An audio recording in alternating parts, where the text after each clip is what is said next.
തിരുവനന്തപുരത്ത് പാർട്ടി ഓഫീസിൽ താമസിക്കുമ്പോൾ പട്ടിയുടെ കുര കാരണം ഉറങ്ങാൻ സാധിക്കാറില്ലെന്നാണ് താൻ പറഞ്ഞതെന്നാണ് ആർ ബാലകൃഷ്ണപിള്ളയുടെ വിശദീകരണം. എന്നാൽ ഇത് കേൾക്കുക. തിരുവനന്തപുരത്ത് പോയാൽ താമസിക്കുന്ന പാർട്ടി ഓഫീസിലാണ്. അവിടെ മുസ്ലിങ്ങളെ ഒന്നും ഞാൻ കണ്ടിട്ടില്ല. ഏറിയായി തമ്പാനും നായന്മാരും മാത്രമാണ്. ഇപ്പൊ കുറെ ആളുകൾ പട്ടികാധികാരുണ്ട്. പക്ഷെ ഇപ്പം പട്ടിയുടെ കുരയോട് തന്നെ 5 പേര് ഉറങ്ങണ്ട. അടുത്തൊരു പള്ളി ഉപയോഗിച്ചങ്ങ് വാങ്ങുകയില്ല.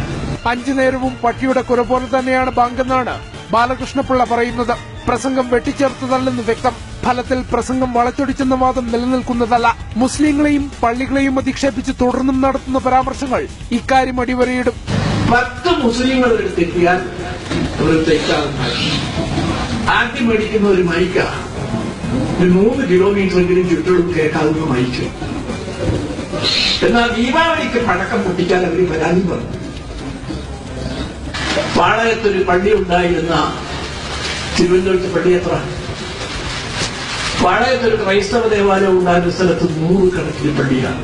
പൊതുജന മധ്യത്തിലല്ല, കരയോഗത്തിന്റെ 4 ചുവരുകൾക്കുള്ളിലാണ് താൻ സംസാരിച്ചതെന്നാണ് ബാലകൃഷ്ണപിള്ളയുടെ വിശദീകരണം. പക്ഷേ ബാലകൃഷ്ണപിള്ള കേവലം ഒരു സമുദായ നേതാവല്ല, രാഷ്ട്രീയ നേതാവും മുൻ മന്ത്രിയുമാണ്. അങ്ങനെയൊരാൾ കരയോഗത്തിൽ സംസാരിക്കുമ്പോഴും മാന്യത പുലർത്തേണ്ടതുണ്ട്.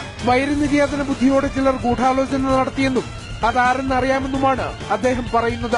അങ്ങനെയെങ്കിൽ അവരുടെ പേര് വെളിപ്പെടുത്തുകയും നിയമ നടപടി സ്വീകരിക്കുകയുമാണ് വേണ്ടത്. താൻ തെറ്റ് ചെയ്തില്ലെങ്കിലും നിർവ്യാജം ഖേദിക്കുന്നുവെന്നാണ് ബാലകൃഷ്ണപിള്ള പറയുന്നത്.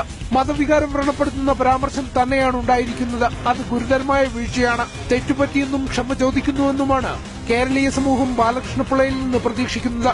കുറ്റമേറ്റു പറഞ്ഞ് ബാലകൃഷ്ണപിള്ള മാപ്പ് പറയണം. ഡൗൺലോഡ് ചെയ്യാം news mobile app Google play, apple store വഴി.